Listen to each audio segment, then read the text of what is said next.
Hello everybody, इस साल की आईपीओ की लिस्ट बढ़ती ही जा रही है। इस हफ्ते हम आपके लिए एक और आईपीओ का वीडियो लेकर आए हैं। ये वीडियो इंडिया की second largest pharmacy retailer MedPlus health services पर है, जो कि अपना आईपीओ 13 दिसंबर को लॉन्च करेगी। आइए जानते हैं कुछ डिटेल्स इस कंपनी के बारे में। मेडप्लस हेल्थ सर्विसेज, जो कि मेडप्लस के नाम से जानी जाती है, इंडिया की सेकंड लार्जेस्ट फार्मेसी रिटेलर है। मधुकर रेड्डी ने 2006 में इस कंपनी को शुरू किया था। वो खुद एक मेडिकल डॉक्टर हैं और वो यूएस के वॉर्टन स्कूल से उन्होंने एमबीए की है। रेड्डी ने इनिशियली हैदराबाद में स्टोर सेटअप किए थे, लेकिन अब ये कंपनी एक ओमनी चैनल फार्मेसी रिटेलर में ट्रांसफॉर्म हो चुकी है। कंपनी फार्मेसी स्टोर्स, वेबसाइट और मोबाइल ऐप से मेडिसिन सेल करती है। अब ये कंपनी अपना आईपीओ लॉन्च करके स्टॉक एक्सचेंज पर लिस्ट होने जा रही है। ये रही इस आईपीओ की कुछ डिटेल। इशू ओपन होगा 13 दिसंबर को, इशू क्लोज होगा 15 दिसंबर को।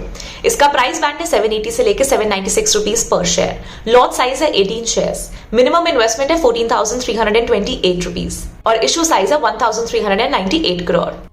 वॉर्टन स्कूल ऑफ बिजनेस में पढ़ते वक्त डॉक्टर मधुकर ने एक चौंका देने वाली वर्ल्ड हेल्थ ऑर्गेनाइजेशन की रिपोर्ट को देखा।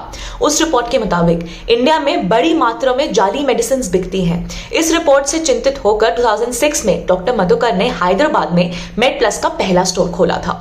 तब से मेडप्लस ने कई इंडियन स्टेट्स में एक्सपैंड किया है। कंपनी के 2000 से भी ज्यादा स्टोर्स हैं। ये pharmacy retail stores Tamil Nadu, Andhra Pradesh, Telangana, Karnataka, Odisha, west Bengal और महाराष्ट्र में मौजूद हैं। इसके अलावा कंपनी का ऑनलाइन स्पेस में भी प्रेजेंस है। मेडप्लस का 9% रेवेन्यू फाइनेंशियल ईयर 21 में ऑनलाइन सेल से आया है। चलिए अब एक नजर डालते हैं कंपनी की फाइनेंशियल परफॉर्मेंस पर। पिछले 3 सालों में कंपनी के रेवेन्यू में स्टेडी ग्रोथ हुआ है और कंपनी का प्रॉफिट 129% सीएजीआर बेसिस पर बढ़ा है, ऑफ कोर्स एक छोटे बेस से। चलिए अब देखते हैं कि कंपनी के स्ट्रेंथ्स और रिस्क क्या क्या है। मेडप्लस इंडिया की सेकेंड लार्जेस्ट रिटेल फार्मेसी है, जिसके पास 15 सालों का एक्सपीरियंस है। साथ ही ये कंपनी फार्मेसी स्पेस में अनऑर्गेनाइज से ऑर्गेनाइज की तरफ शिफ्ट के ट्रेंड को कैपिटलाइज करने के लिए वेल पोजीशन है।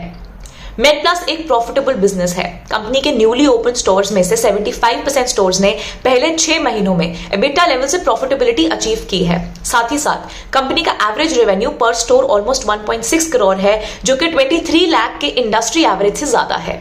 कंपनी ने ओमनी चैनल मॉडल अडॉप्ट किया है, इसलिए company fast growing online pharmacies जैसे कि फार्मेसी से कंपीट करने के लिए वेल इक्विप्ड है। इनफैक्ट कुछ सिटीज में कंपनी अपने कस्टमर्स को 2 आवर डिलीवरी भी करती है। चलिए अब देखते हैं कि कंपनी क्या रिस्क लेकर चल रही है।